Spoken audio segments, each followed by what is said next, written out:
Hello, listeners. This is Mike Sollosi. Retro Encounter is only a few weeks away from episode 150, and we're planning to make it a mailbag episode in which we respond to as many listener emails as we can. So if you wanted to send us a discussion topic idea, a question about the podcast, or a suggestion for a Game Journal episode in the future, please send an email to retro@rpgfan.com before we record the episode in mid-August. We are 100% going to choose at least one future episode from listener suggestions, but first we need those emails. So again, the email address is retro@rpgfan.com. We will respond to as many messages as we can in episode 150. But that's enough for me. Now here is the latest episode of Retro Encounter.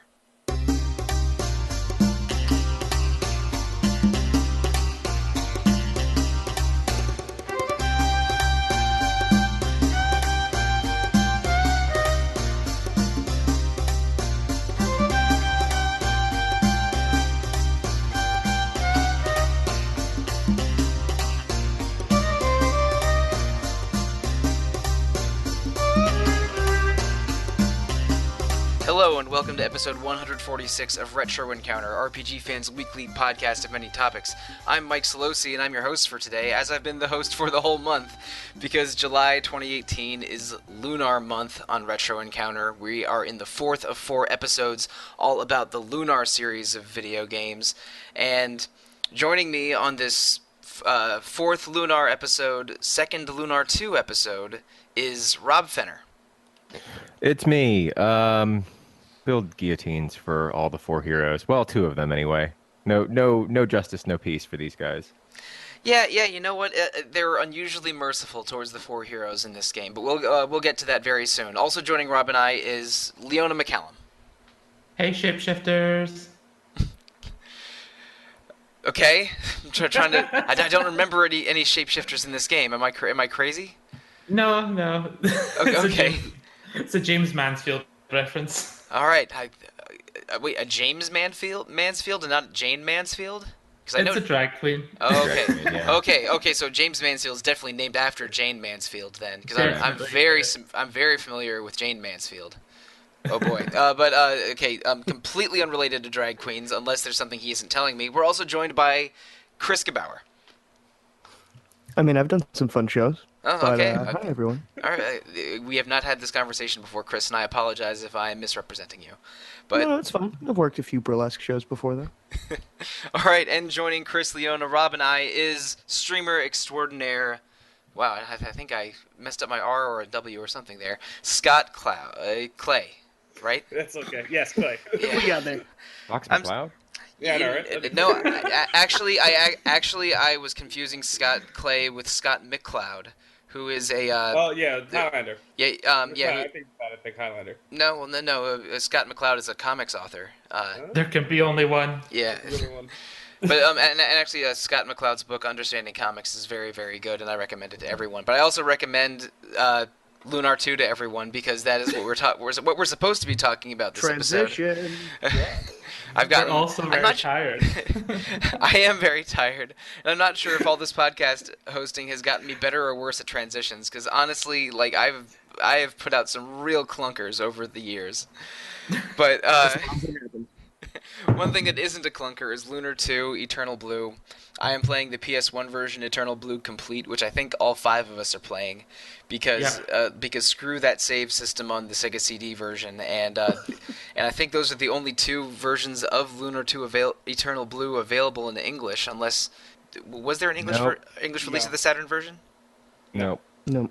Okay, so yeah, we're all playing it on Eternal Blue Complete, which is probably the best version to play in English, unless you are really, really attached to Sega CD audio.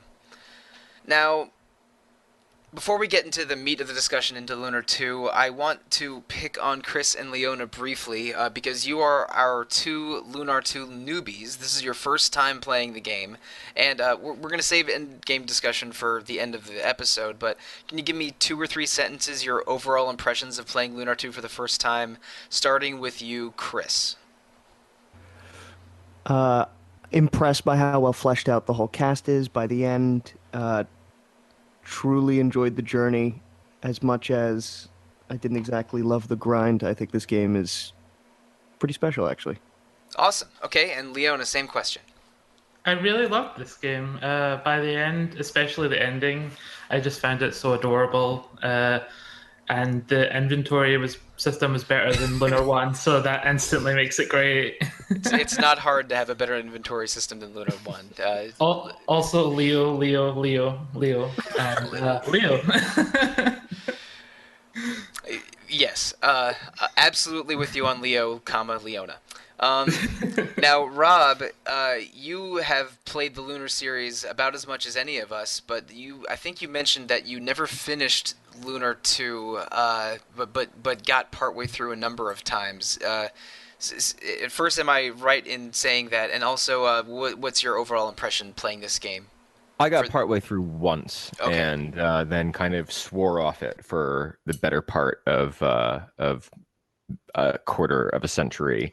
But now I'm back. I've vanquished Borgen. I saw the rest of the game out. I'm largely positive. However, the second half of this game, you can really see where working designs have messed with some integers, and a lot of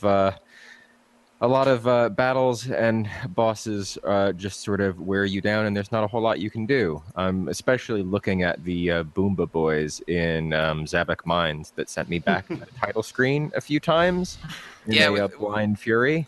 With those, well, we can get into a gameplay discussion a little bit. One thing that the Lunar games do very well, that I'm not sure we've mentioned over 4 episodes yet, is that they have those animation tells, where you can tell what an enemy is going to do by their idle animation when you're choosing your attacks. And for those Boomba things, if they had lit a fuse on themselves, you know that they were going to be doing that explodey attack on you. So when I saw that if more than, say, one of those things was going to explode on me, I just had everyone defend and just let it happen. Yeah, I suppose I should have defended. I always have this idea in my head that defend is useless in the majority of JRPGs. So I should have used that since they were so much faster than everybody else in my party, and just like trying to run away and failing was just a death sentence. I definitely used to think that the defend command was for the weak, but then I don't know. I've played so much Seventh Saga and Bravely Default that now I think of the defend command more as a weapon than as a failure option. Yeah, very astute. Very astute. There's 3 things the game wants you to start doing halfway through the game after you get the Pentaglia, and that causes problems too. It's like you're so used to, after you've played Lunar 1, right, and you're so used to saving MP, right, for these dungeons so you can get to the boss, right? But there's so many dungeons that you can just spam MP, and then just walk back to the entrance, heal, run all the way back to the entrance, and there's no enemies there. And the game never tells you that. It never tells you that. So you can get. I think it depends on the dungeon. AOE's. The Goddess Tower. The Well, Goddess Tower's the only one you can't do. In the Dragon Caves, enemies do respawn. They do.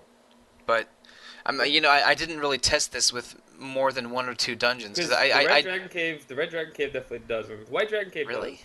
Yeah, Red Dragon Cave. There's a thing right outside. I know, you think where you're you gain all your party members back. You can't go back in and then respawn, but it doesn't work in Red Dragon Cave. Red Dragon Cave, Blue Dragon Cave, you can do it. Huh. All right. I didn't test that very much, but I did think that Lunar 2 was a little bit more generous with their placement of sort of endgame goddess statues than Lunar 1 was. Yeah. And you did get randomly healed before a handful of boss fights, which was welcome. If there hadn't been that statue before Athena, that would have been frustrating as hell. Yeah. The other 2 things the game never tells you about are the field effects.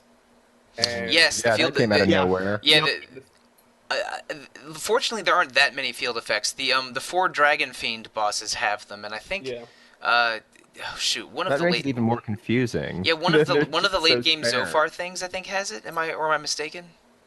Maybe. Okay, but definitely those 4 Dragon Fiend bosses do, and the Red Dragon and Black Dragon both wiped me I think once each before I realized I need to cast Lemona's field effect spell, but she's slow, so I either have to give her a Chiro Tail or preemptively cast it. The boss timing can get a little weird, and it is underexplained.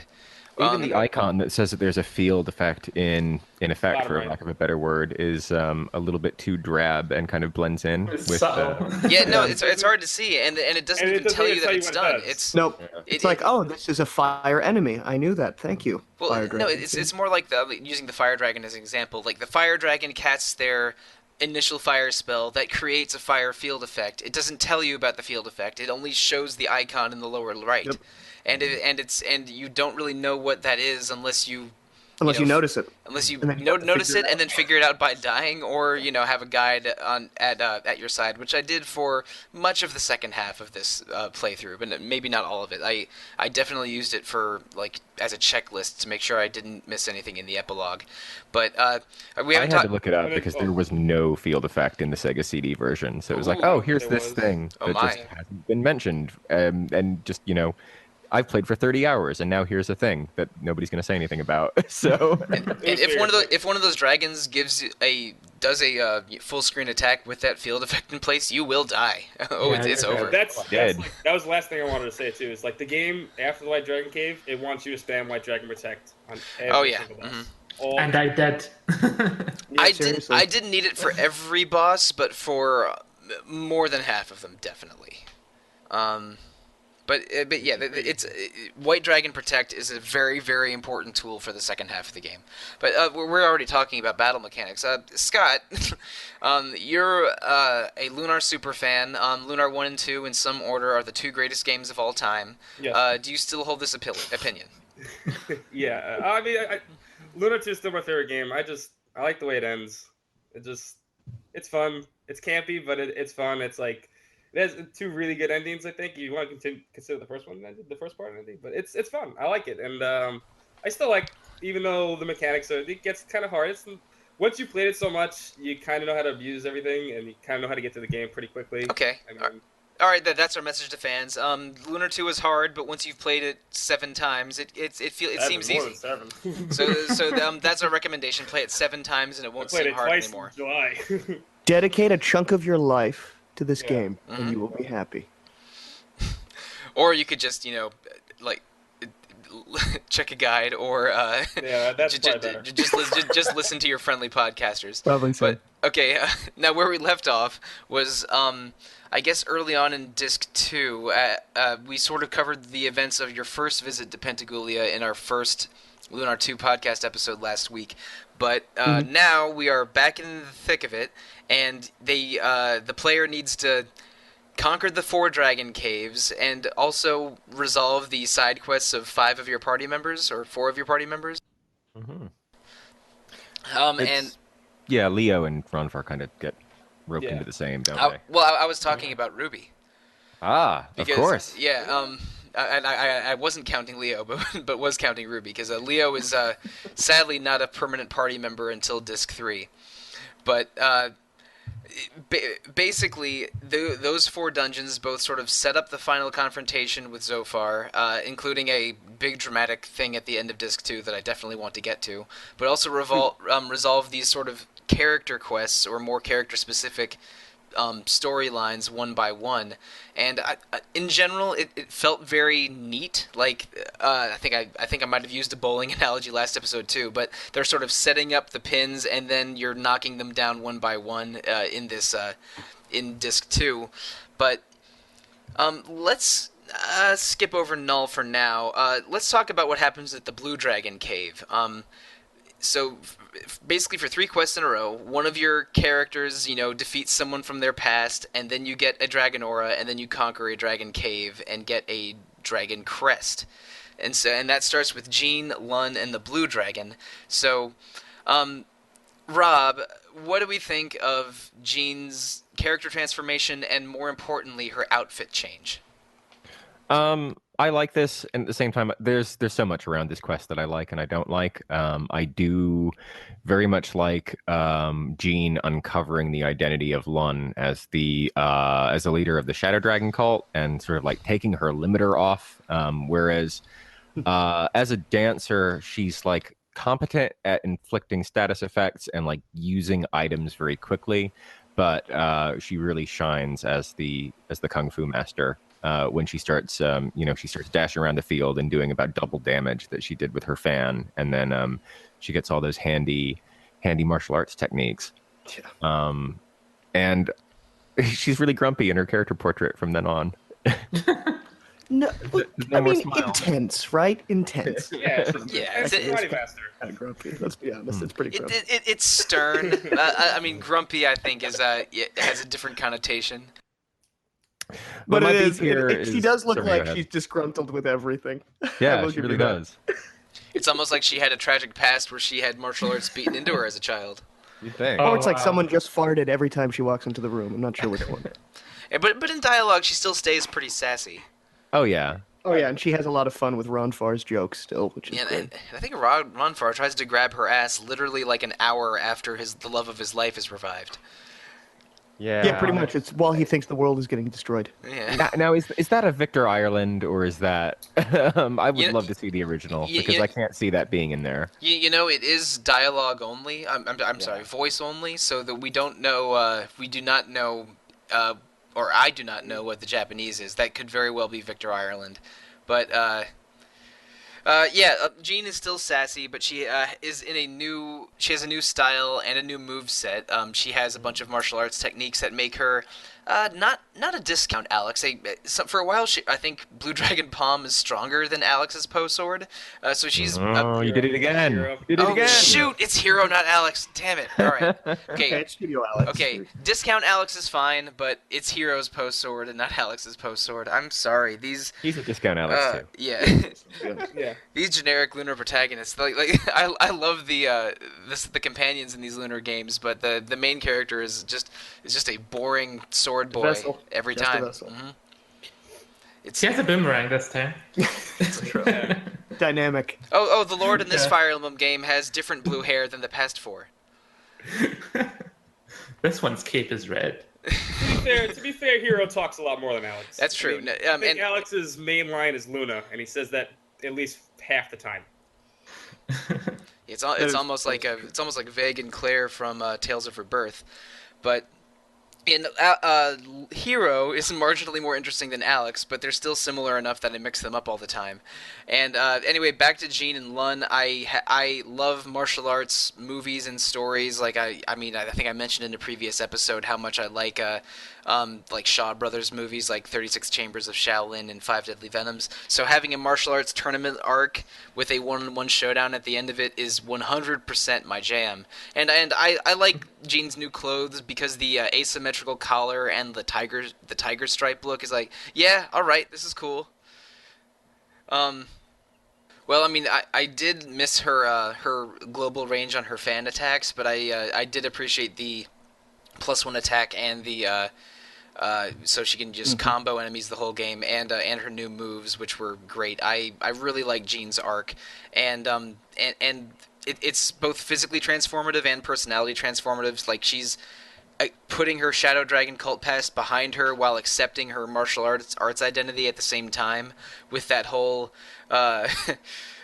it's almost like a Kung Fu Panda thing. There is no secret ingredient. Like there's a where It was in you all along. yeah, it was within you all along. There's no difference between the blue fist and the shadow fist. It's only what's in your heart. It's a very, very, like poorly translated martial arts movie, but I am also 100% into that. So Jean might be my favorite character in the game. It's either her or Leo, and it's because of this arc and her transformation in her little mini arc. So let's get something straight here. So Uh-huh. Master Lun is disguised as the benevolent leader of the Blue Dragon Fist School. He's the leader of Maribia, and then Jean uncovers that he's secretly the leader of the Shadow Dragon cult. All the while, he's like taking part in a tournament with his Shadow Dragon members, and the whole village of Horem knows that he's the cult leader. And like, exactly how much of a secret is this really? I think his master definitely knew about the Shadow Dragon stuff, but everyone else. So did everybody else in that town. I'm not sure everyone else did, because it's like Lun is globally known as the Blue Dragon hero, and didn't they react with surprise when something when something was revealed about Lun in Horam before the tournament? Yeah. You Maybe mean the party members or? the party members did, but I thought the people in the dojo were like, I wanted to join this dojo because of Master Lun or something. Like and they're like, I think that but maybe then he turned evil and walked away. well, It was weird. I thought that only the master and his inner circle maybe knew about Lun, but then it was made very very public when Lun agreed to join this tournament Yeah. because this tournament isn't like an annual thing. This was it was a challenge made by Lun made to Lun by his former master, right? Yeah. Yes. I think to also be fair though, like it's across an ocean. Like that sounds like across an ocean from the other thing. I mean, you It's go across a the ocean, lake. well, I guess it feels like a lake. You go so fast in the Destiny, but I guess it would technically be an ocean. I guess, in Lunar. But- Even more than that, I feel like by this point in the story of the world, Yeah. most people are either under some sense of Zophar control and I guess wouldn't so. care if they know the truth, because when you're talking to most of the people at the tournament, they either know or they don't, and either way they seem totally obsessed with whatever's in their moment to moment and nothing else. And then everywhere else you go, everyone seems to be aware or again just completely under control, like when we see Mari and everyone else. Honestly, I have a Uh, bigger problem with everyone accepting Galleon as a champion of the goddess Oh, yeah. so easily. Around the end of Disc 1, I think, is when that was. But right after that, you get the Blue Dragon Aura and conquer the Blue Dragon Cave, and are any of these dragon caves meaningfully different from each other? It's like, oh, this one has fire. Oh, this one has a ghost ship enemy. They're kind of normal dungeons. Yeah, Yeah. I they'd be think compared grindy. to They're the hard. compared to the Dragon dungeons in Lunar 1, which kind of had their own little, I guess, kind of mechanic each one of them, but this one has nothing. Yeah. All of them are I exactly. felt like that way about most of the dungeons in the second half of the game. They're all just Oh yeah. linear, well, not linear, but like the sort of caves generally that had nothing special about them. Yeah, Nope. they're either caves or ruins, and very few of them have unique mechanics. They're all full of treasure and enemies. So, oh boy, Chalkville. I hope you Yeah. I hope you're good at managing your MP or SP or whatever is in this game. But and I think we did talk about the bosses of each one of those dungeons. It's called either I think they're called Dragon Fiends or maybe like Yeah. Yeah, Fiends. Black Fiend, Blue Fiend, etc. And they have that field elemental mechanic, which can be difficult to work around unless you either have a guide or are able to figure it out. I thought the hardest one was the Black Fiend. For some reason I just felt like Interesting. I felt like I was sort of under attack all the time and I wasn't dealing a ton of damage. Like, I mean, I think the Red Fiend dealt more damage to me, but I was dealing more damage to it, while the Black Fiend was just Yes. strong against everything. Well, he's strong against like all physical attacks, and he's got that move that will like sap the whole party's MP. Yeah. Yeah. He's a toughie. It was a real battle of attrition with him. Like my party members were dying, and then I'd revive them, and then he'd like kill off Yep. Jean and Lemina again, and that just like kept happening. And I thought I was done for, and then I just managed to knock him out at the 11th hour, completely unexpected. I think that's like happens with a lot of the bosses. Actually, you think they start wearing on you, and then all of a sudden, boom, they're dead. It's like, Yeah, you don't even notice they're dead. it- Boom, they're dead. They all seem to follow a pattern, but and you can exploit that if you're able to discern the pattern and time White Dragon Protect at the right moment. But if you're a little unprepared, you can lose. I think I lost once each to the White, Black, and Red Dragons, and then just adjusted equipment or adjusted when I cast White Dragon Protect, Yeah. and then I was able to beat him the second time You without a can- problem. Well, yeah. There's two ways to you do White Dragon Protect, or if you get double Chiro Tails, you can have Ronfar go first, Yeah. like no matter what. And I just only had one Chiro tail, and it was on I think Lemina permanently because Yeah. I wanted her to be a Nash mage that always went first instead of a Mia mage that was much stronger but always went last. When you have double Chiro Tails on her for like just normal battles, she just you hitting one button most of the game. You just hit one button, boom, boom, boom. All the normal battles are. I should have done that. You get Chiro tails. Is that in the White Dragon Cave or is that You earlier? have to steal them from the Chiros in that rare spawn in the White Dragon Cave. You have to Okay, steal yeah, them. Or you exactly. can Don't beat like the them. metal slime. Yeah, exactly. Yeah. Or you can beat them for 33,000 experience points, but you can't do that until late game. So Fortunately, I think that you're not allowed to steal the thief staff that you get for Lemina. So, I mean, you're not allowed to sell the thief Yeah. staff that No. Lemina gets. So that's very. It Fortunately, I belongs to never. Vane. You can't sell a magic thing of Vane. She won't let you. You got it for money. Yeah. You can sell every other staff, but not that one. But again, I think I only had one Chiro tail, and if you grind for a couple more, I bet the game is much easier. Yes, If you're guaranteed to have Lemina and Ronfar go first. Yeah, that seems to be a major strat online. Is the That's- two Chiro tails for Lemino that's- were on fire? Yeah. Yeah, that's all you got to do. But anyway, let's move on to a different atrocity committed by one of the world's heroes. In Neo Vein, there's a very interesting version of inequality that I guess predates Chrono Trigger. But there's all of the magic users live in this beautiful floating city, and all of the non-magic users are committed to slums and dungeons and mines. Again, slightly like Zeal and Chrono Trigger, but I think Lunar 2 did it first. Leona, what are your thoughts on Borgin and Neo Vein? But not really the Black Dragon Quest. I guess just what happens in Neo Vein. What are your thoughts on it? I think it's very confusing. Borgin as and how he's treated. Yes, a terrible person, but the game kind of treats it like he's a sort of scamp. Misunderstood. Yeah, Rapscallion.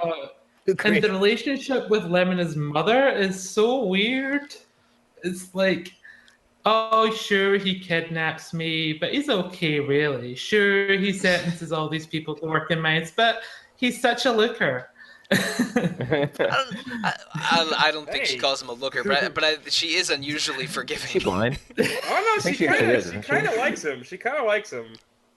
I mean, Yeah, I mean, Some of the NPC Wait, dialogue wait. between it. Rob, did you Kinda suggest like that? Did you suggest that she was blind? I mean, her eyes are yeah, closed in her all of her portrait portraits. is always closed. That's actually a very interesting. oh, I just thought that was like a Brock thing. And maybe Like she's in like Pokemon, touching his Brock. face, and it's like, ooh, those jowls. Oh, Froggy. It is possible that Leona was completely wrong, and that he's his not accent. a looker because she's unable to look at him. Oh yeah, it was his dazzling personality that won her over. And I'm okay now. Please do not take this as defending Borgin, but I think that him not harming is it Miria that's Lemona's mother? Yeah. Yeah, okay. Yeah, him not harming Miria is, I think, is the game trying to make him seem okay, but really But he enslaving. kidnapped her. But enslaving so many people and Including children. yeah, Come on. and all this and just acting like a complete monster and with using power that isn't really his is why does Lemina forgive him so quickly? She's That's what mommy said too. Exactly. Yeah.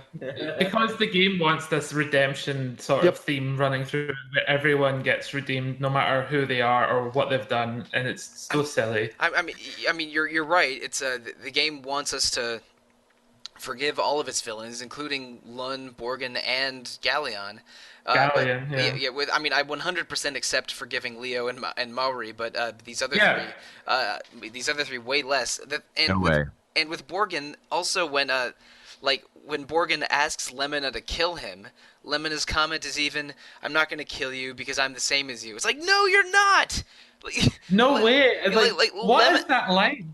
Lemina is cheap and aggressively recruiting people to Vane, and she wants to rebuild Vane and is maybe a little Vane Vain herself. But how does that make her the same as Borgin?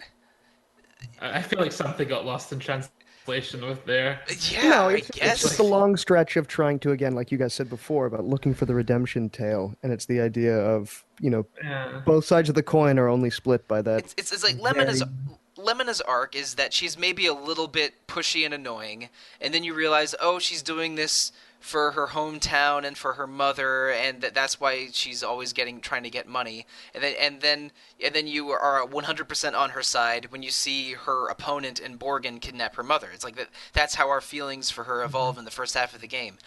But then she forgives Borgin because she sees herself in him, or at least that's what the She script was seems obsessed to say. with this idea of also resurrecting Vane and its power and its glory, and the game is trying to use the conceit of, but really that's not what makes Vane such a special place. It's not about regaining glory and being better than everyone. It's about using that power and that knowledge for everyone. And so she looks at Yes. Borgin and goes, "You are the worst version of what I could become, and potentially I'm on that path. And only through this process do I realize, the error of Yeah, I my think that's exactly potential what ways." it is. That's what they're going for. That's I'm not saying that's that a very generous read of it, and I think it's again, accurate. That's the archetype. Yeah, I think that's accurate, but also like I think Not this saying game should have good. been crueler to Borgin. I think that before Neovane fell, we should maybe just push him off the edge. Is my suggestion. And Lun, who is responsible not just for kidnapping kids, but actually having them murder countless humans over how many years? He's just able to walk because he realizes the error of his heart. Again, He should go what to jail. Leona just One- said, the one- game is one's the trying worst to go version towards of this. this. We have this evil god that corrupts all coming into existence, and the opposite of that is to find the constant goodness in people and try to move forward and That sounds forgive. like it's bad. I don't mind like the try to find redemption thing. I think it's good, but I think the character has to earn it, and I don't feel like Yeah. Lun earned it. Borgin Yeah, did. Of course they definitely don't. didn't earn Yeah. it. Of course they don't. They're Once being irredeemable in acts. jail. Once being in jail, he killed people. Yeah, He should be yeah. in Yeah, jail. exactly. Borgin, yeah, he kidnapped some people. He didn't do anything bad to them. I mean, Yes, he did. He put them to kinda work in the put 'em mine. He enslaved put them them. in a mine to work. But you can Kind walk out of? of that mine. You can just walk out of that mine. Nothing stops them from walking out of that mine. No, you can't. Walk out of that mine. Wow. You mean I the mean- monsters that you can't kill without magic? Oh, Yeah, but they're sitting there anyway. right. Well, I mean, Yeah. Because all the people in the mines can't do magic, so they're stuck with these monsters. that can't Look, yeah. look. Scott is just quoting his hero Kanye West, with the Yeah. idea that slavery is a choice. and argue. Oy. But I basically agree with both Chris and Leona. They're going for a redemption arc, and the Swinging real hard. Yeah, it's swinging real hard, but with Borgin and Lun, the redemption feels unearned, and I guess that was my problem with it. Yeah, of course. You're right.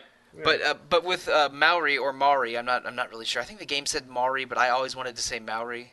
Yeah. It's Mari. Yeah, Maury. Okay, so with Maury's arc and Ronfar, you get one of the more, I think, interesting boss fights in the game. You sort of go through this labyrinthine palace where Maury is corrupting people to Zophar's will by using basically the same mysticism that was in the potion that Ronfar gave her years earlier. Which turned out to be the blood of Zophar and would corrupt people and bend them to Zophar's will and help spread his influence throughout the church and the chosen. But with her boss fight, you do it without Ronfar and get a replacement Leo for your for his absence. And while Ronfar confronts Maury's memories and basically just challenges the evil influence in Maury's heart, your party is defeating sort of the different heads of some kind of fire hydra one by one. I thought this was one of the easier boss fights in this It whole was disc. definitely easier. Yeah. Yeah. The game realizes you don't have Rodfar, and they can't give you damage. Yeah, they help you out a little bit, and basically, if you have like one healing ring and occasional healing litany from Lucia, that's probably enough. So it's not a very challenging boss fight, but it was a real emotional one, and one with really a direct plot tie-in. So, Rob, what do you think of Ronfar and Maury in this sort of mini arc? I think this is actually pretty sweet because this is a story arc that gets teased very, very early on and occasionally peeks its head back in. So seeing Ronfar, after 40 hours, finally get to like he goes into her subconscious, doesn't he? Lucia Lucia explains it away, but his subconscious enters hers. It's I guess. They're docking basically. Oh no! So I wish I remembered the proper Inception term for this, but that probably would have been more appropriate. I haven't seen that movie in like 6 years or something. So No, it's like Pacific Rim. They're drift compatible. Sure. Mm-hmm. Okay. Pick your own sci-fi reference. Exactly. There you go. Anything other than docking. I had to do it to him. I like, Ronfar goes through their past memories together of how they met in a very cheesy JRPG. Oh no, a little girl is being attacked by monsters. This little boy version of Ronfar, still with the alfalfa sprout in his mouth, is going to come to the rescue. He's been chewing on that alfalfa sprout for 25 years. He has. He is Must never knows going to what he finish likes. it. He knows what he likes. Or like 40 years if the wanted poster is to be believed. But yeah, I like this segment quite a bit. And I think that this was a little romance arc that was absolutely earned. Mhm. And was quite satisfying to watch play out. I was confused. I had like a moment where I was like, "Whoa, they grew up really fast there," because it's like this little child sprite changes like to adult Ronfair, and I was like, "Whoa, that was a really weird time progression sort of thing." But no, that was just literally Ronfair's sprite. That you're now controlling Ronfair in the subconscious, and I was like, "Wow, he really grew up quick." I'm an idiot. Just going through emotional turmoil ages you 10 years in this world. Yeah. Puberty hits hard and fast in Lunar. You're a kid one time, then all of a sudden you're an adult. Like, bam. Oh, crap. And I can do magic now? This is crazy. What's going on in this world? Anyway, I didn't remember, because again, this has been about 14 years between playthroughs for me, whether Maori died or not. So when she ends up okay and surviving at the end of that ordeal, I was pleasantly surprised because I sort of thought she was going to die anyway in Ronfar's arms or something, but she didn't, so that was a happy ending. Yeah. That would have been sad. Yeah, but while the boss was going on, it's like, wait a second, does Mari die or not? I don't remember. But so it was a pleasant surprise to have her survive, for me personally. We can't even kill Lun and Borgin. It would be a shame if Mari died. Yeah, that would have made me upset if if Morgan's in the epilogue rebuilding stuff, but Mari just has a memorial on that little hill or something. Oh no. He just hangs out as the library of New Vane, being like, I'm alive. Don't worry about me. But anyway, shortly after that, Ruby gets her own little character moment in the Red Dragon Cave, because in the previous 3 caves, you basically throw the aura at the crystal, the dragon revives, or in Null's case, he pops in and turns into the White Dragon. Mm-hmm. And sort of they give you their powers, but Ruby had to accept her destiny as the new Red Dragon and rapidly age into adulthood, but she was a little unwilling to do that because that would mean, not leaving Hero necessarily, but sort of acknowledging that, she was an immortal dragon, he was a mortal human, she loves him and doesn't want, to see him die and live on without him, sort of like what happened with Null and Alex. And I have to very carefully not mix up Hero and Alex in this mini conversation. But I thought that was another sort of sweet moment. And this scene when Null stops by and mentions watching his friends pass. This is even more resonant than the scene before the White Dragon Cave, where you sort of realize how lonely Null is for having lived 1,000 years with his best friends gone, and I think it adds a little bit of poignancy to Null's place in this game, and also it's nice to see Ruby transform into a very cute hornless red dragon. The red dragon has kind of a cat-like face because it's sort of fuzzy and no horns with the ears back. Yeah, very soft look. Yeah. But it's a cool look. It was nice seeing Ruby doing something besides, berating Alex for staring at Lucia. Someone has to. I guess so. Just burning Ron Far's face. Yeah. She does that like 10 times. I know. It's the best. And I think after she gets those powers, her moves on the field improve a little bit. Like she can do that. Yeah, like it goes up like 30 damage or something. Yeah, it's dealing 37 damage instead of regular 7. But that's one nice thing. But after you finish those 4 dragon caves, you're finally able to return to Pentagoulia, though it took me a while to figure out that I couldn't use the white dragon wings, and I had to take the boat back a pretty long ways. Yeah, they don't work the same in this game. Yeah, no, I think they did work the same for a while, but then they lose their powers They only allow you to escape dungeons. Yeah, they only let you. You see get don't it. teleport. You get an item that lets you teleport around later. But In the That's epilogue. different. But I thought you were allowed to teleport for a while because I thought I did that for that ice town. no, Well, really? No, nope. No, you there's just no teleport out of dungeons to the entrance. Okay, I'm just very confused right now. I guess I.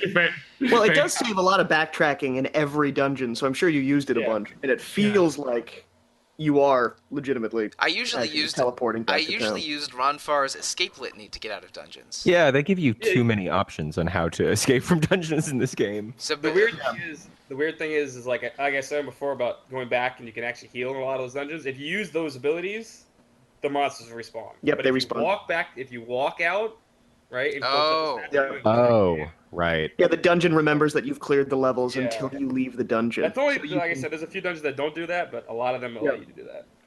back to Pentagoulia. It's in ruins. There's some monsters walking around the town square, but they won't attack you. They just grunt at you. Yep. Arg. And then you have a very linear, pretty annoying dungeon. Going up there. I had to be very, very careful with my MP in that section. There's an accessory. I think it's the Star Ring or the Starlight Ring that lets you regenerate MP slowly. And I was rotating that between the different characters in the second half of that dungeon just so they could recover enough to still have a cast of Blue Dragon Palm or Incineration or whatever, just so I could clear enemies on the second turn. So it was a little bit of a grueling one, at least personally. But there is a goddess statue at the very end. So I skipped a couple treasures, healed at that statue, then went back to get a couple of them. But this just continues a trend that we mentioned earlier in this episode. There's a lot of dungeon runs in the second half of this game. It's just dungeon dialogue, and I want to say, like, from the Is this Xenogears? like from the White Dragon Cave onward, there's maybe 12 before the end of the epilogue, and they're really one after the other. Again, we mentioned this earlier in the episode, but Scott, again, this is one of the top 2 games of all time. I'm not denying that, but do you think that they pour it on a little thick with the volume of dungeons in the second half? For sure. Okay. The Black Dragon part alone has 3 dungeons back to back to back. Mm. It's literally Yeah, if you count the mines, you're right. Yeah. Yeah, it's like 3 dungeons back to back to back. It gets like onto you after a while. It's kind of annoying. There's no doubt about that. Like I said, there's some bad parts about this game, and that's definitely one of them. It's like, can you throw me a bone here and just let me relax for a little bit instead of throwing me back to a dungeon immediately? I actually got excited when there was a in the town where Maori and Ronfar are from, where there was actually a shop deal. It's like, oh, thank God! Please let me upgrade my equipment. Not another dungeon, please. Yeah. When you're playing on like a time limit, like we have to record this podcast, Yeah, I feel like the dungeons are they feel so much longer when you're like, I have to be finished on Thursday. I think one of my eyes Yeah. went bloodshot trying to finish parts of Shadow Heart's Covenant and Digital Devil Saga last year, which I only did for one of those 2 games. It's like But very also much I was- aimed at kids who are off on summer vacation rather than Yeah. us. Yes. When I was playing it on stream, it was like at that point you can see a lot of the boredom in my face because, like I said, I was just pressing one button for most of those battles. Because you just catastrophe, and or crematorium, whatever you got, AOE spell, and just that's all you do for like at least 90% of the last half of the game. I gave Lemina the Wind and Thunder crests, and that gave you a nice combined Wind Thunder attack all spell for 25 MP that I used in several dungeons. That was a nice one. And Leona, one thing that you mentioned probably 3 episodes ago, and I apologize, was that you're frustrated at the lack of customization in Lunar 1 and Lunar 2. How about that crest system, huh? It's better. It's good. I like it. I liked hearing that one quest that powered up all the other quests. The Goddess Crest. Yeah, that one, just to see what they did when upgraded. So I spent a lot of time in menus. There's a weaker version of the Goddess Crest earlier that I think only powers up. Power Quest or something like that. Yeah, but I think that only works with a handful of crests, like the elemental magic ones. But the Goddess Crest is the real deal. Yeah. No, it's good, especially for elemental coverage on characters that don't have a lot of it. It's very handy. Yeah, there's actually some interesting combinations in the game. Like I said, there's some hidden combinations in the game doesn't tell you about. you can make your running speed like 5 times if you equip the yellow pajamas, the rubber boots, and the Gorgon doll. Your character can infinitely run on the screen. That's so stupid. I was wondering what the pajamas did. But here's the thing: the minute you go into battle, that character that has all that stuff they're on asleep. goes to sleep. They go to sleep. Yeah, that's only the pajamas because I saw that the yellow pajamas had higher defense than some of the other armor I had on, so I threw it on. I don't remember who, Alex or Jean, I think. And then they entered the battle asleep. It's like, what happened? Oh wait, this isn't the return of that vile tribe person that made me go to sleep. Royce. Yeah, Royce? this is not the return of the Royce curse. It's the yellow pajamas I gave them. Yeah, but there's some cool combinations. The Goddess Crest plus Althena Sword later in the game gives you another attack. There's some combinations the game just doesn't tell you because it can't tell you because you're equipping a weapon, an armor, and a crest or something like that, and you got to look it up most of them. I don't mind hidden things of that nature, things that are like neat bonuses that aren't crucial to the games. But again, there is some under-explanation in this game. It's like the elemental fields, I think, is a good example. But a secret like that, I think, is kind of adorable. That's some classic old JRPG stuff that I find fun and charming. But unlike because of this thing you can't see, the red dragon will KO you in 2 turns unless you do this. My boyfriend works as like a translator for German video games, and whenever like there's an item that vaguely tells you what it does, that's always like his worst nightmare because he wants everything to be very specific. Like it'll tell you exactly what stats it'll give, what abilities it'll give you, and I feel like he would have had a heart attack playing Lunar. Yeah, that's true. We had an airing of grievances episode a few months ago where Dom, Peter, and I talk about things in RPGs that we dislike, and one of them was we decided that we disliked both over explanation and under explanation. So there's definitely two extremes. Like a game does not need 3 different kinds of stamina stats, but a game also should at least explain what the different items do with a tool tip or a menu entry or something. So yeah, the Lunar 2 falls maybe a little bit on the lower end of the spectrum, but it doesn't overwhelm you with stats and explanations either. So that's one positive. I guess. It's not an overly complicated system or anything, So, I mean, I'm in agreement with you guys. The dungeons in this game are a little samey, and they sort of throw a little bit too many at you at once in the second half. But let's talk about what happens at the end of that Pentagoulia dungeon. First, with what looks like a computer console, Lucia tells you like the first half of the story of what happened on the Blue Star thousands of years ago, and then at the top of the tower, Lucia and Zophar tell you everything that happened. And so an abridged version of it is there was a thriving civilization on the Blue Star. Zophar came, I think from extraterrestrial origin, and he was a corrupting influence that turned humanity against each other. And Althena, to sort of end the story that most of the people of Lunar accepted, was that Althena basically spirited everyone away to Lunar temporarily, and the plan was to return to the Blue Star after it had recovered. But what they left out of that legend was that Althena used her power to basically nuke the entire Blue Star in order to stop Zophar. But she wasn't able to completely defeat him, so he was sealed within Lunar somewhere, slowly growing in power after the departure to the Silver Star, which is Lunar. So, I kind of saw Zophar as like a metaphor for a nuke. I thought that's what I thought before, but but maybe it might still be a metaphor for a nuke because the nuke wasn't from outside. The nuke was a creation of humans. Like the twist is Althena was the nuke, and Zophar was the plague that the nuke cleared out. Yeah. Yeah, go ahead. Just the way you described the Zophar there, and it reminds me a lot of Genova from Final Fantasy VII, actually. This extraterrestrial threat that came and infected all these people, and then also in Final Fantasy VII, Holy eradicates everything, so it's kind of like the Althena nuke of that game. It's very similar. It's kind of like a Kalki figure from Hindu mythology. Yeah, it looks like Shiva. I thought it looked like Zophar. He does actually look quite a bit like Shiva, and Kalki is one of the late incarnations of Vishnu. Usually this is kind of like my least favorite kind of JRPG antagonist because it's like the stakes are always so high and the motivation is always just like because I'm a force of nature, but a sentient one. And like I need a little bit more than that. Yeah, but so I guess the twist is, if you can even call it a twist, is that Zophar was not the nuke. Zophar was the plague, and Althena Yeah. was the nuke. I Uh, like the stuff around Zophar more than I like Zophar's Yeah. existence himself. right. I like it. I like his design. It's very Shin Megami Oh Tensei. Yeah. yeah, he's Design. beautiful boy.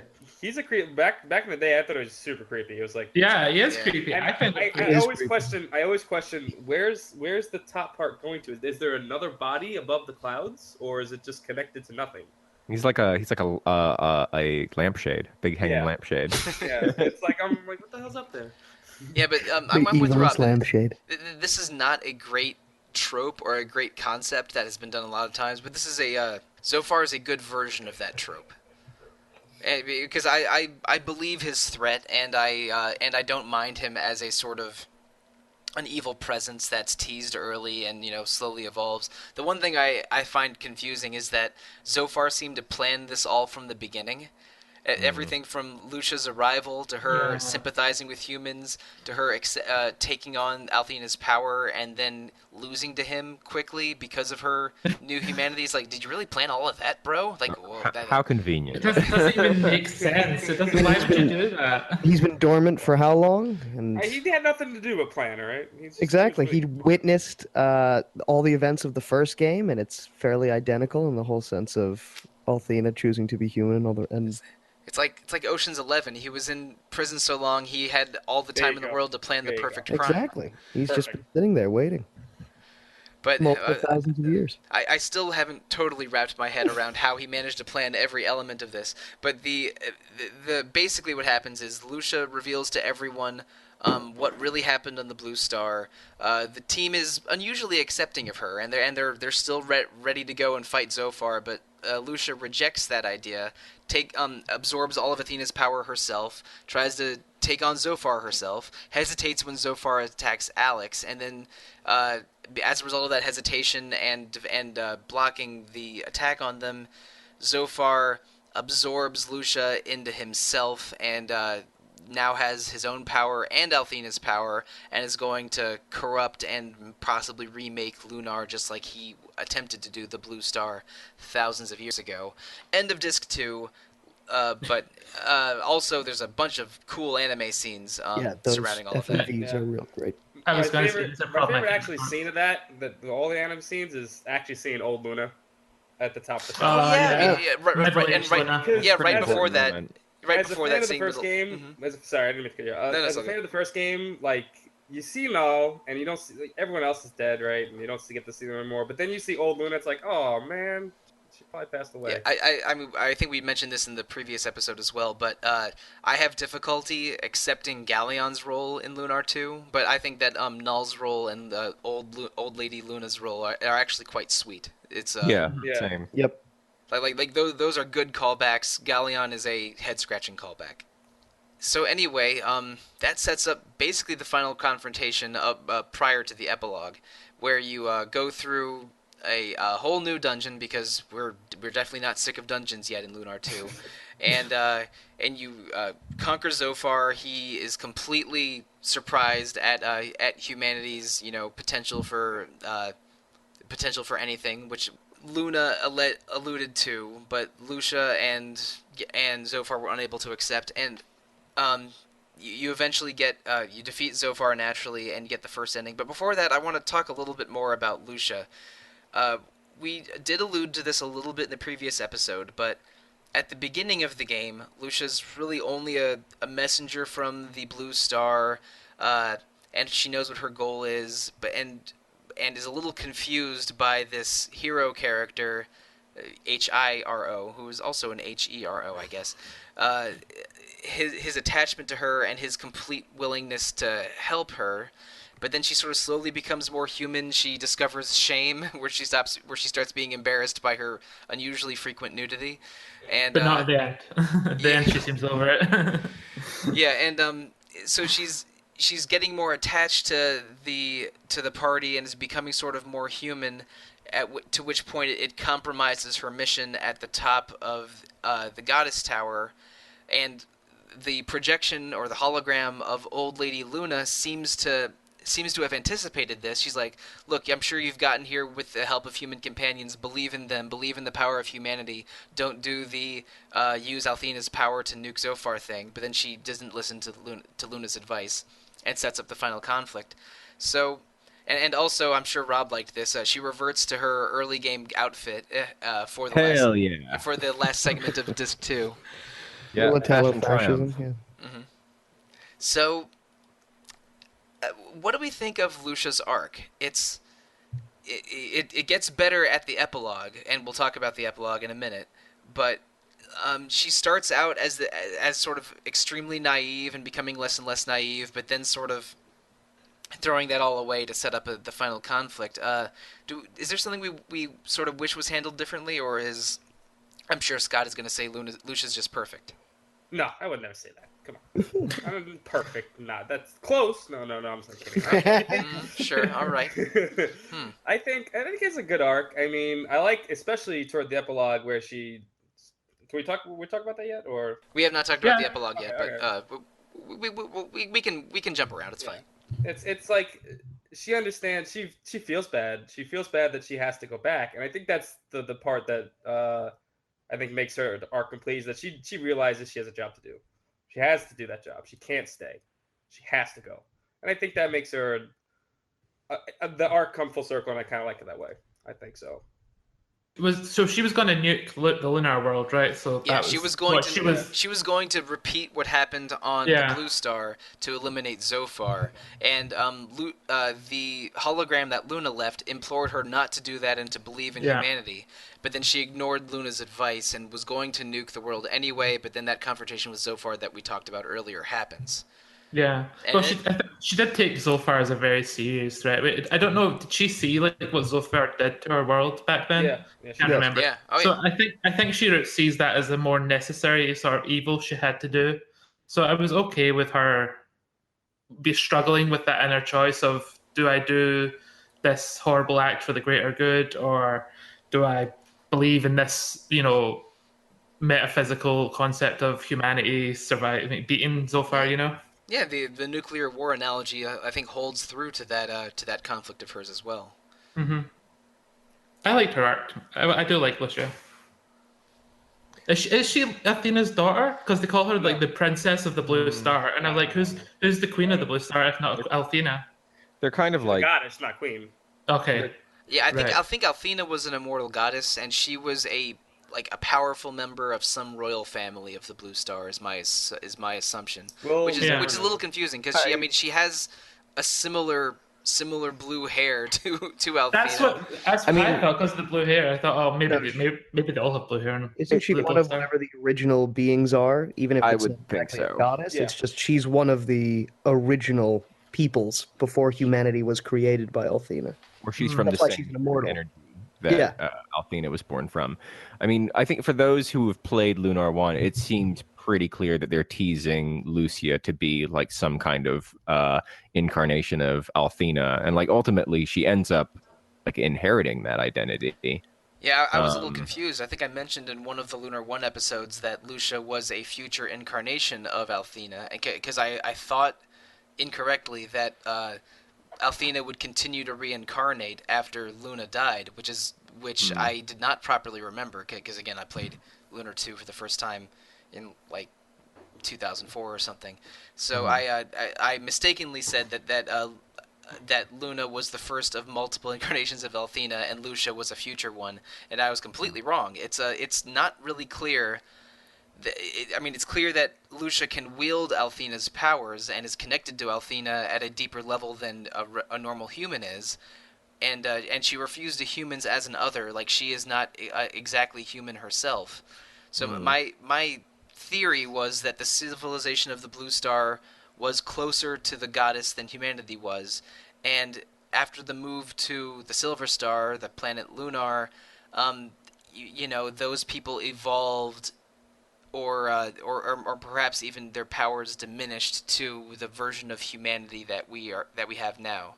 And maybe it was a change over thousands of years. Maybe it was like intermingling with beast people of the lunar planet. It's not 100% explained, but I don't think it's a problem exactly. Yeah, I think it's fine. I was I was just wondering because it's not very clear. I think it's something that probably would have been maybe going into detail if we actually had a proper third game to actually But get isn't the there already a game. third game? I thought. No, Oh wait, no, there's never no third mind. game. There's no Hey, there's 4 games. Though There's that's right. actually, you know what? Hold on, there's the third game. There is Magic Lunar School. Magic School. Magic School. Yeah. That's it. Okay, Yeah, we're going Dragon Song, the into best game. Um, we're going into briefly, Lunar 2 months. briefly, it's a small thing. I like how Lucia's alien origins are demonstrated mechanically. I like how she's an AI controlled character because she's Yeah. like completely from Yeah. outside the context of Lunar and its inhabitants, so she cannot Which be doesn't controlled. use MP either. Yeah, And also her as her personality changes, her She gets behavior stronger. yeah her behavior in battle changes because at the very beginning or after she loses her powers, she only casts like protect magic and sort of runs away, but then after she warms up to the party, she starts healing others and using a little bit more offensive spells as Yeah. it continues. So It's- as her character develops, her moveset and her battle behavior develops. And I thought that was a cool book. but it's all halfway. Sorry. I you, was you gonna say- never have control of her. It's Correct. she gets stronger and she's with you the whole time, but she's got her own agenda and her own duties that she must attend to. Yeah. So she distinctly feels separate even when she's with you for like pretty much the entire game. Right. Her battle mechanics are kind of weird because that's true what you said, Mike. But around the White Dragon Cave, that stops being true, and then she actually levels up with the party.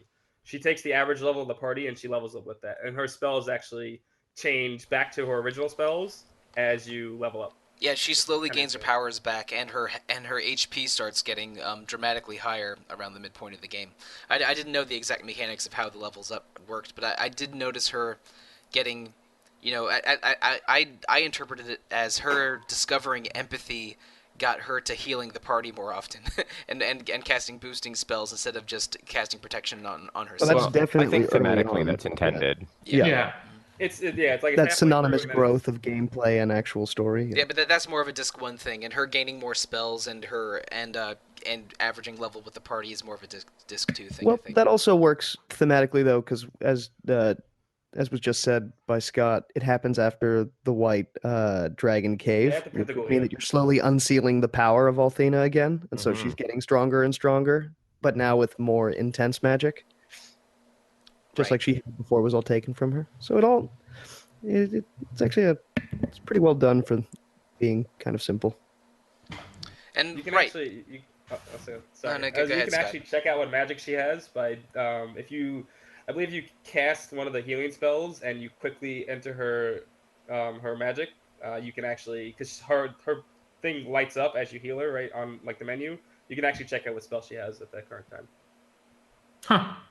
You're so full of all these random knowledge I things. played this game a lot.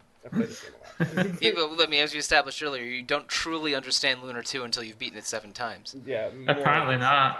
More than 7 times. Listen, I'm saying seven is the minimum. I know that your number is higher than 7. But anyway, 7 this year. at the end of that boss fight against Zophar, you free Lucia of Zophar's control sort of during the fight. And then, because again, this is like some Dragon Quest IV nonsense where there's multiple stages that and the fight keeps evolving. You get sort of ending 1 where Lucia is extremely grateful for everyone, but again she's sort of married to her mission and has to return to the Blue Star. And then that sets up maybe the best epilogue in RPG history, where you start out, again, the world state has changed. You can visit every previous location, as long as you're, again, it unlocks a new mode of fast travel, and you can visit every previous location in the game. You can sort of see how the world state has changed. You get a nice sword from Null. You can sort of rebuild the party one by one. Starting And with Leo. of course, starting with Leo, and also Leo. I neglected to mention this. Leo joins the party again for Zophar's Fortress, that last dungeon before the epilogue, and that's the true party of the game is kicking out Lucia and bringing in Leo. That's the real five. You control all five of them, so I consider that the canon party. Yeah. Mm-hmm. Yeah. And it was satisfying having the canon party finally together because Leo was a guest in several points, with that burning village in Disc 1, and then for the Maori boss fight in Disc 2. But having him finally with you again, it's like, yes, this is the five I wanted the whole game. Yep. And you get it in the epilogue. You can sort of rebuild you start out as only Alex. You can visit anywhere that you've been previously, and a handful of new places, mostly dungeons. But you rebuild the party one by one. There's equipment and new stuff to find everywhere. There's sort of a resolve the arranged marriage side quest at that town. Romeo and Julia. Yeah, at the town that had that was separated by a bridge. I forget what it's called. Noda. Noda. That's Yeah, yeah. East East Noda West. and West Noda. But so there's a lot to do in this epilogue.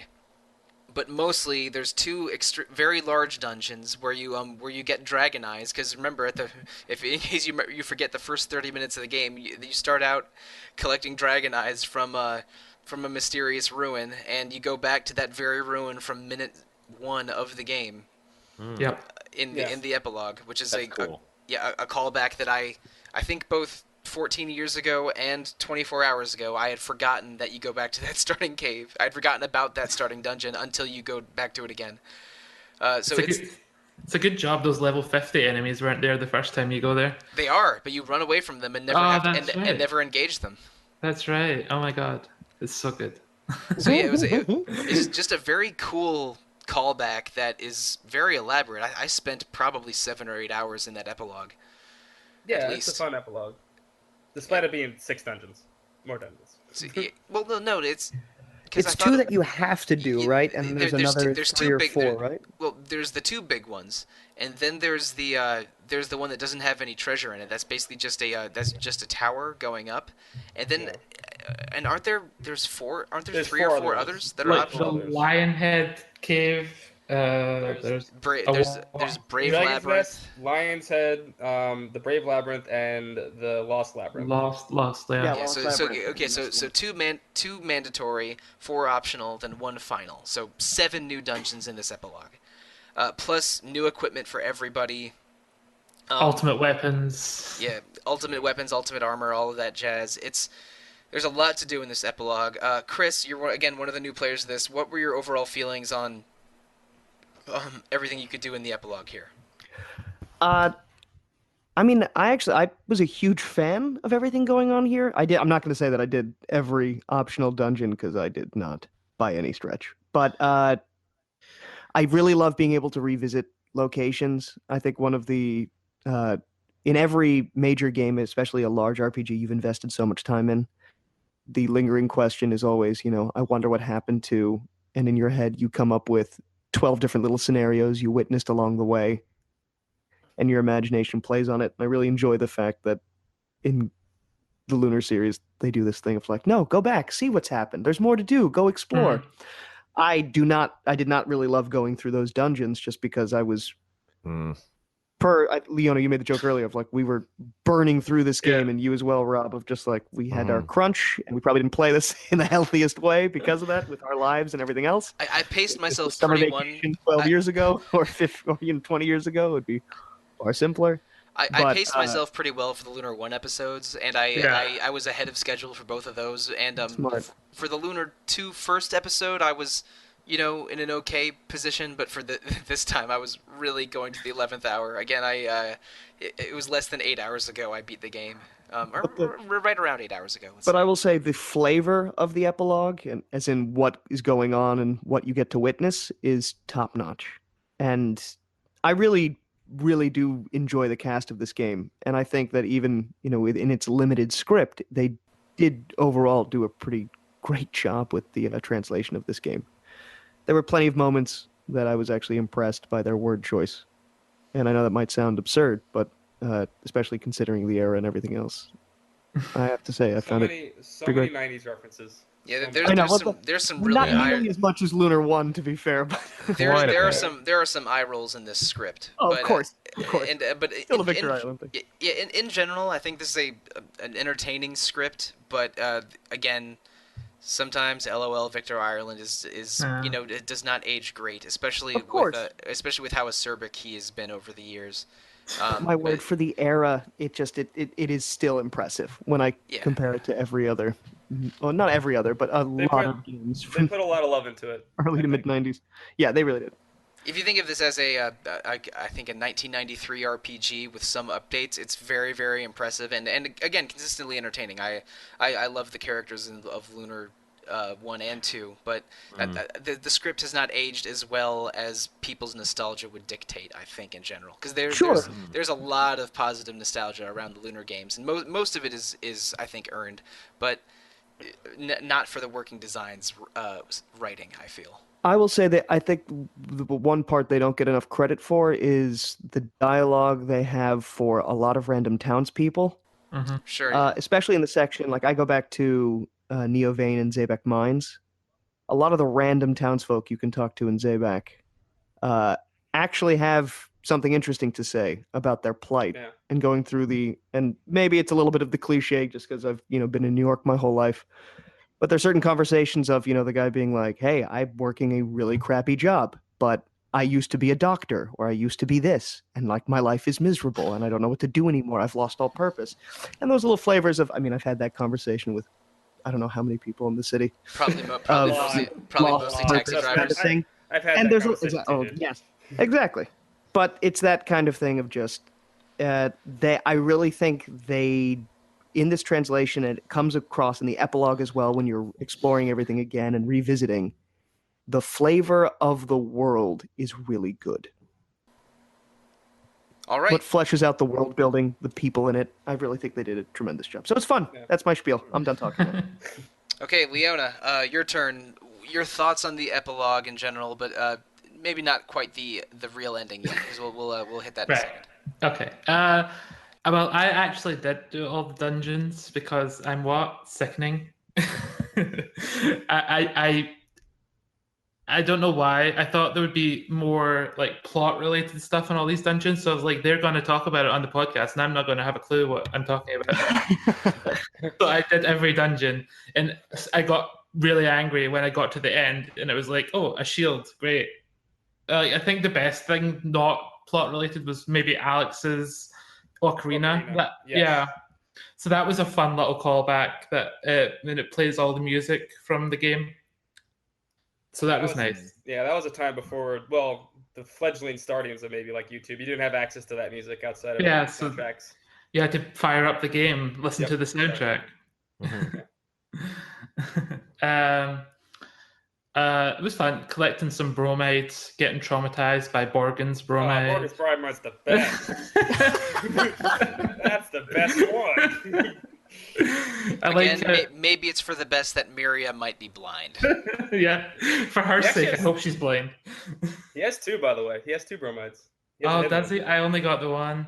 I did see in the guide that I was checking that there's a second one that you can play a mini game to obtain, but I was not interested in dealing with that. No, it's literally just press XOXO right behind him at the thing. Nope, too complicated. Skipping it. Yeah, not worse. Not worse. No, I like going. As I said, it was like a time crunch, and I was a bit stressed out, like having to finish these dungeons. But so I think I would have enjoyed it more if I didn't feel so under pressure. But I felt like the dungeons were too long, too many enemies sometimes. I think we can agree the epilogue's great for exploring the new world state, maybe less great for being so thick with dungeons, but it does get us a very, very sweet second ending. Again, and like that look in Lucia's eyes, I actually almost brought tears to my eyes. Like, oh, this is just adorable. This is so wholesome. Yeah. Like RPGs were different 25 years ago. So Rob, what are your thoughts on the maybe epilogue in general, but also with the context of the ending in which Hero joins Lucia at the Blue Star? I'll just briefly say I like a good playable epilogue. This one was a little bit too dungeon heavy for me, and I was a Yeah. little bit Lunared out by this point. But I am a hopeless romantic, so the idea of like chasing after the person you love who has to go and do some lonely duty, and then just like be alone with them so they don't have to be alone. I really like that. Hmm. Even though like in real life that would you just drive each other crazy, but Yeah. in an idealized I story, believe in Lucia and Hero, okay? kind of gets Yeah. Don't kind of take gets this me a away bit. from me, Robert. You can have this continent. I'll have this continent. Let us never see each other again. Robert, can we please write the sitcom that happens just 1 week after the epilogue, where they're like, "What? Where did you put my shirt?" Oh my God. Okay, Yeah. so in this version of The Odd Couple, which one's Oscar and which one's Felix? Ooh. Oh Because I don't man, know which one of them is. They I almost feel don't like they would know. both be I Oscar. really don't think it Cause, fits with Oscar. because neither of them are nearly as fastidious Too as nice. Felix. Both too nice. Well, Yeah. I'll We'll go have to with come back to that. Lucia. Why not? yeah, I think the ending is sweet too. Like, because I think I played this maybe this only a little bit before playing Dragon Quest VIII for the first time, like probably a year before playing Dragon Quest VIII, and so I experienced the two best epilogues in JRPG history back to back, basically, and both of them are new dungeons, recontextualizing certain characters and series only for the sort of the destined pair to meet each other at the end. It's very sweet and romantic in a way that I enjoyed 14 years ago and did pretty clearly remember, and it was a joy to experience it again. Um, so Scott, just double checking, still a top 2 RPG of all time. That stupid song gets me every Ah. goddamn time. Mhm. Every time. Like every time, like she opens her eyes and that stupid those first 3 chords from that song start playing, and I'm like, damn. Every time. Did you cry on Click, stream? yes, click like if you cry every time, because that's the best part of the game.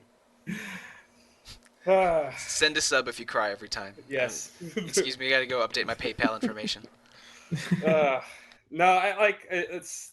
I also like the fact that he's hanging upside down. I think that's the best part. It's like it's a great throwback to the first part of the game. It's like, hey, I am here. It's really cute. Found you. It's so cute. For a second, And, I was expecting a Spider-Man kiss, but didn't get it. Yeah, That is- they did. Big crystal hold noise. up. Speaking of kissing, they actually kiss. You know what? Yeah. They do, but they good on don't. them. But they don't have a Spider-Man kiss, which Yeah. was what I briefly But like thought every of. JRPG, like I'm with Stephanie on a lot of this. Just kiss already. They never kiss. Yeah, They no, never no, kiss yeah, in any of the JRPGs. yeah. A lot of RPGs, especially JRPGs, are frustratingly chaste. Yes. I would say. This is a Japanese media thing. Yeah. They were as far back as like pre-war cinema.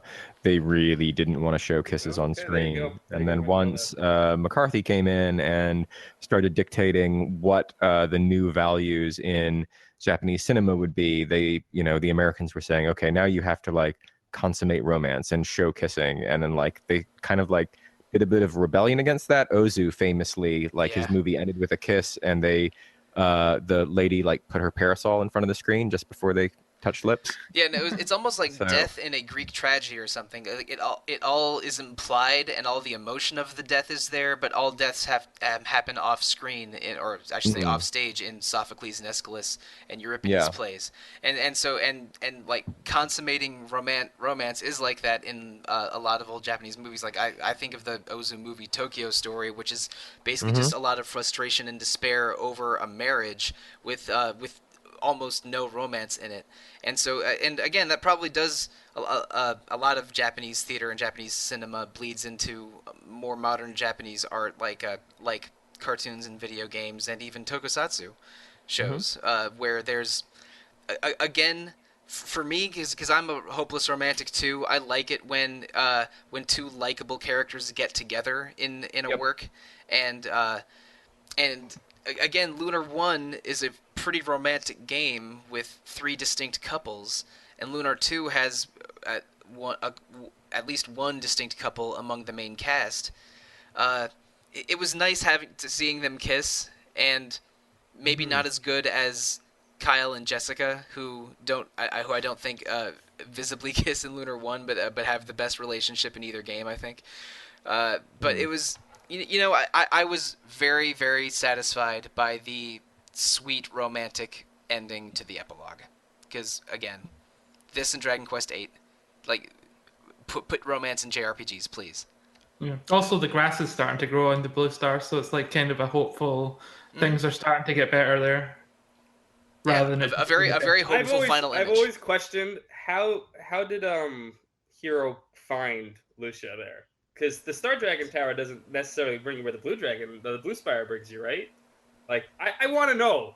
I want to know these things. I want to know. Like how long it took him to walk the earth, so to speak, before he found There's her. nothing there. No, he just landed in the right place because he knew where to go. Like the house in Up after it falls from the sky and lands in exactly the place it's supposed to be. But just Game Arts, give me a third game, please. I want to know these things. I want to know what happens to Blue Star. Yeah, I think Game Arts is confined to the minds of Gung Ho Entertainment. Yeah. Well, since the writer has passed on. Yeah, I know that's the reason why, but I just I want a third game. It's going to be a Galleon. If I had one sequel wish, it'd be Lunar 3, please. A proper Lunar 3. Just want to know. Yeah, I wonder what that would look like. I mean. Oh yeah, I mean. I was slightly hopeful that maybe a Lunar 3 could happen in this world of sequels being revived by crowdfunding campaigns, where I don't know, some enterprising writer from within the Gung Ho umbrella would put a project out similar to Shenmue 3 or something like that, but it has not happened at all, which is too bad. I have a list of games that I need revived like that. big part. Oh yeah, I mean, for me, the top of the list would probably be Skies of Arcadia, but Lunar 3 absolutely has a place on that list, and there's no indication that it'll ever happen, which is too bad. Again, I mean, in my heart wants it, but there's no evidence to suggest that it will happen soon. They tried again 12 years ago, and Yeah, it worked out. yeah, exactly. And again, the less said about Dragon Song, the better. And No, there's no. I don't know if that game exists. No. Still doesn't exist. It's not real. It's not real. I don't. How bad is this game? You guys have obviously not played it. It's real It's bad. really not. It's really I not have fun no idea. at all. Never heard a nice thing about it. I think it was a fairly early DS game, though. Yeah, it was. Yeah, it was like That was the 2005. reason why I bought a DS. I bought a DS for that game, and I regretted it. Well, not eventually, But in that moment, yeah. is it actually a sequel or is it just in the universe of? It's a prequel. It's its place. I think what? 1,000 years before. It's one of those. Yeah. It's Oh, like, okay. So they're trying really to kind of get meaningless. Okay, so I guess technically Lunar DS 1 and 2 are separated by 1,000 years each. Yeah. So Lunar Like- 3 would have to be 1,000 years after Lunar 2, obviously.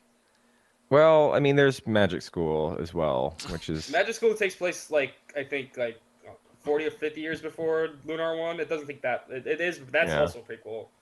And then DS. I think the DS one's like 500. I don't think it's 1,000 years. I think it's like 500. It's a long time, but I think it is because it's all about how the main thrust of Beastmen. that game is about how the humans and the beastmen don't get along. And the beastmen are enacting supremacy against the humans, and it's this rebellion, and there's an evil dragon master, and it's all kind of meaningless.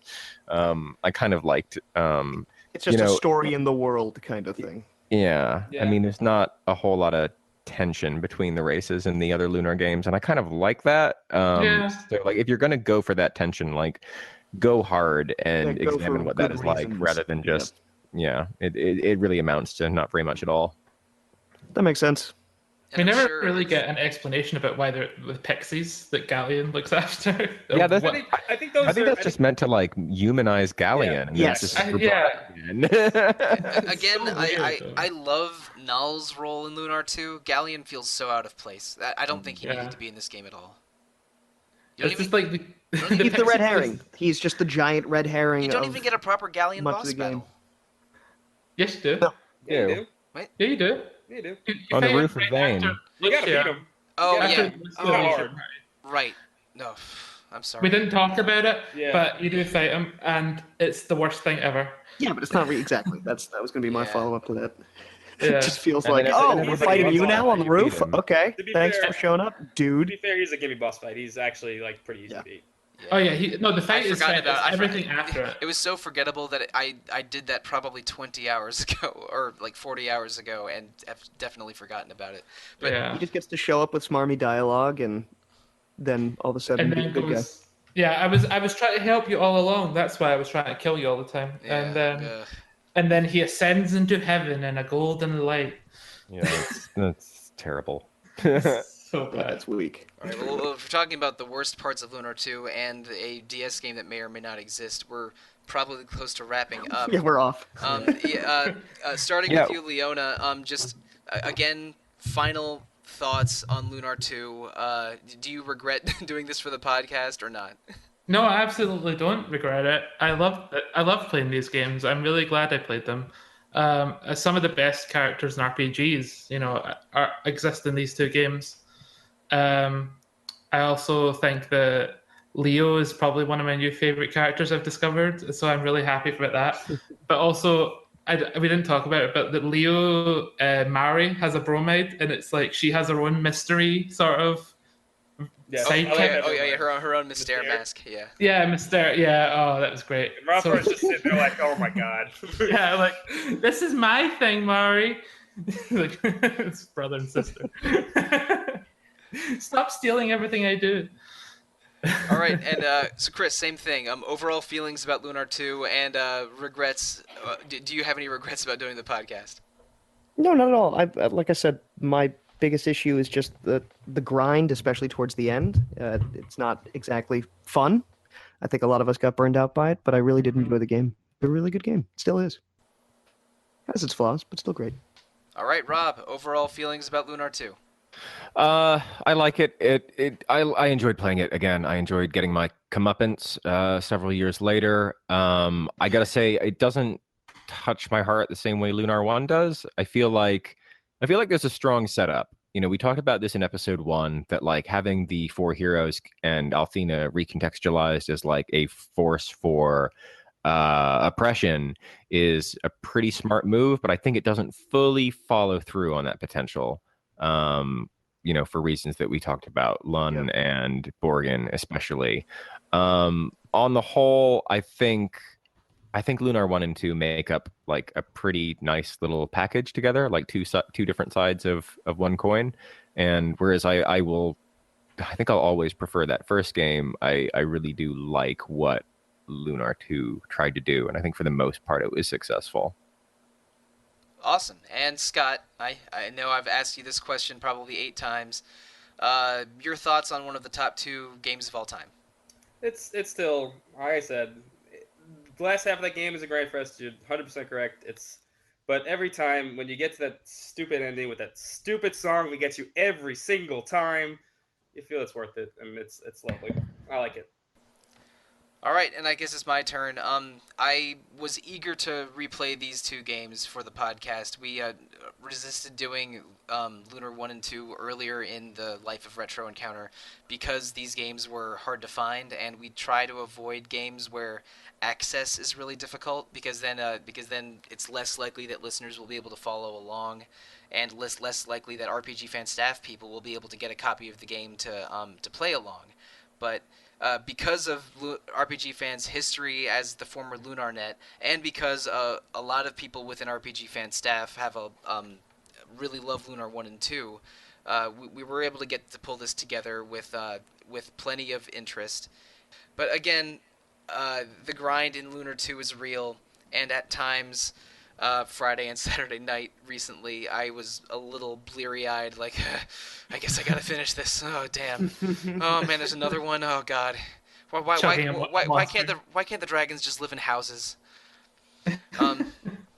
So there was a little of that, but I'm very glad that I was able to replay Lunar 1 and 2, and I thank all 4 of you from the bottom of my heart to re-experience these games with me. It was a pleasure and an honor podcasting with y'all. Oh, so sweet. Thank you. Same. Hey. Same. But all right, if I thanked my podcasting partners, now it's time to thank you, listeners, for listening to hopefully 4 episodes all about Lunar 1 and 2 over this month. They were a lot of fun to record, and I hope you had fun listening to them. Next week on Retro Encounter, we have a special RPG Worlds discussion. We already recorded that episode, and Leona, you and I had a very fun discussion about different settings of RPGs with Alana and Hillary. Yeah, it was great fun. So, listeners, please look forward to that in the first week of August. Following that, we have a special Final Fantasy VII episode. Not really about Final Fantasy VII, the PS1 game, but more about contextualizing our nostalgia with that PS1 game with what might be coming in this upcoming FF7 remake. That's right, it's our hopes and fears for the FF7 remake. I do not know how that discussion is going to go, so we'll see. But following the FF7 episodes, we will have 2 episodes all about Shadow Hearts 1. That's coming in August. We did Shadow Hearts Covenant last year, and a lot of people in RPG fan staff wanted to do a Shadow Hearts 1 episode, so we are making that happen. That's one in the middle of August and one at the end of August. But more importantly, we have a very special episode 150 coming very soon, and we're going to have that be a listener mail episode. So you probably heard a stinger at the beginning of this episode, but listeners, please send emails to retro@rpgfan.com in the next few weeks. We're going to record episode 150 in mid-August, and it's going to be all responses to listener emails. So if you have a discussion topic, a question about the podcast, or a suggestion for a future episode, please include that in an email, and we will respond to all of the ones that we can. I don't know exactly when we're recording it, but it's going to be the second or third weekend of August, so please send in your emails before then.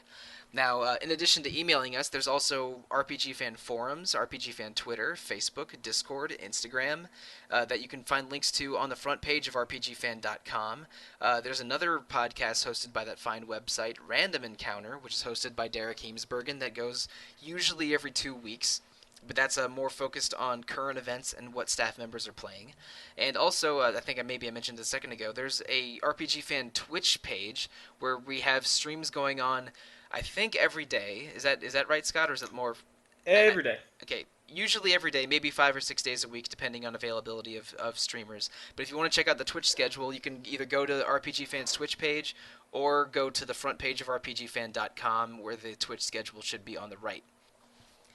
But listeners, you can also review us on iTunes or Google Play or wherever you're listening to us. We appreciate any reviews and any feedback that you are willing to provide. Again, retro@rpgfan.com is probably the best way to give feedback, especially if you want to write about episode 150.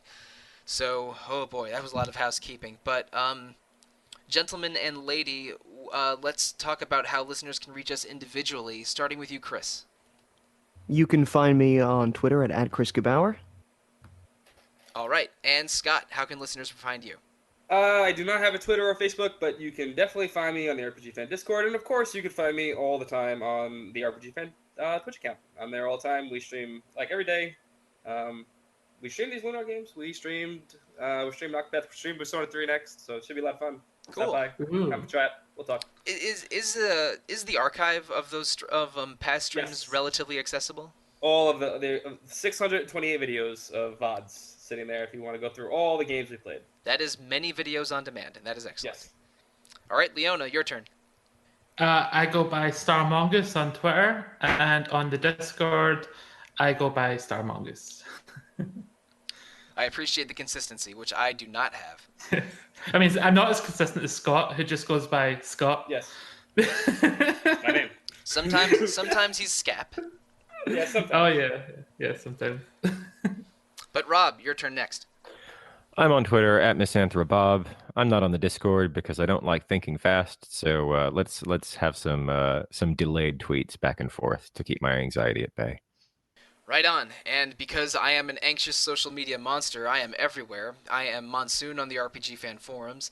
I am Monsoon Mike on the RPG Fan Discord.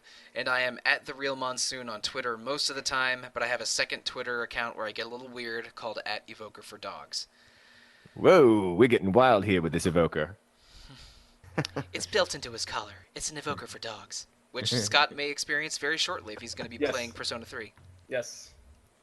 So, listeners, This was a long one, but thanks for joining us on this lunar journey with us. But it's finally come to its end. Thank you. Good night, and good luck.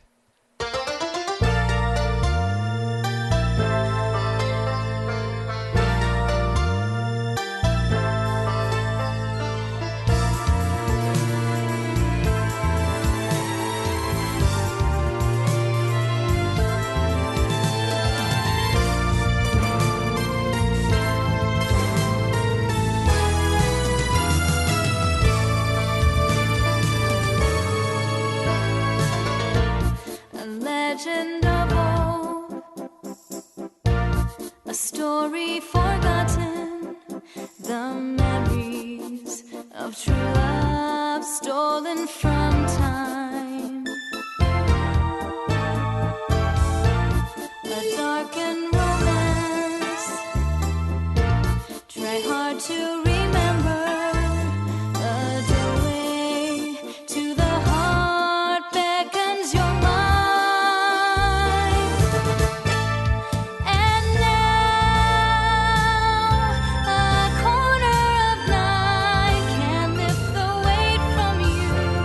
It's in your hands if just you understand. A destiny